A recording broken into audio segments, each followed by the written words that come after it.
لو كان في قبعة كان نزلتها والله. خلص الكلام.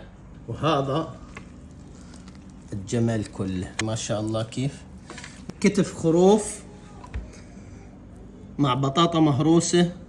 بسم الله. خلص الكلام. هذا ما وده حد يوصي عليه، هذا موصي على حالي من حاله. يا لهوي شايفين؟ زبدة يا جماعة. معلقة ثومة بودرة، كمان معلقة بابريكا، ودنا كمان معلقة ملح صغيرة، معلقة فلفل أسود صغيرة، كاري.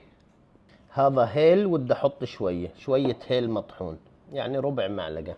زيت زيتون تقريبا بدي أحط كاسة صغيرة. خلط البهارات كويس. الثومة بالشكل هذا. بسم الله.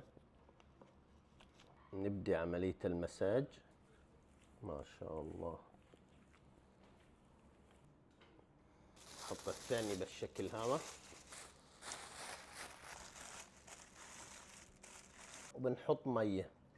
بننتبه كل ما تنقص المية بنزيده. طبعا الفرن شغال معنا مسبقا، الحين بوريكم ايش بنحطه بالضبط. بسم الله.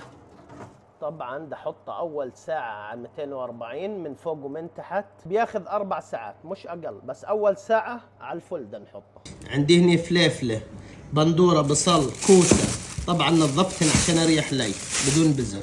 انتوا ايش ما بتحبوا حطوا، ايش الخضروات اللي بتحبوها نحطوها. طبعا بعد ما قرب الكتف يستوي عندي، ملح، فلفل اسود، شوية ملح، وعلى الفرن. بسم الله. دائما بنتاكد ان في ميه، شايفين؟ دائما بتاكد ان في على الكتف ميه. سنين ثومه، شويه كزبره، والخضروات اللي حطيناها في الفرن. بسم الله. يا الله هذه ريحه. طبعا مملحات، حطينا ملح وفلفل وكل شيء. ودي اسلق 4 حبات بطاطا. بسم الله. هذا البطاطا بعد ما استوت معي بنحط عليها زبدة وبنهرسها طبعا في الزبدة. بسم الله. ثوم بودرة. بسم الله. معلقة صغيرة ملح طبعا.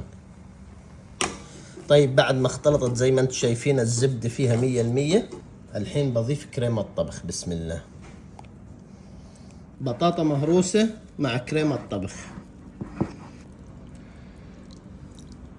وهذا الخضروات والبندورة اللي طبخناهن.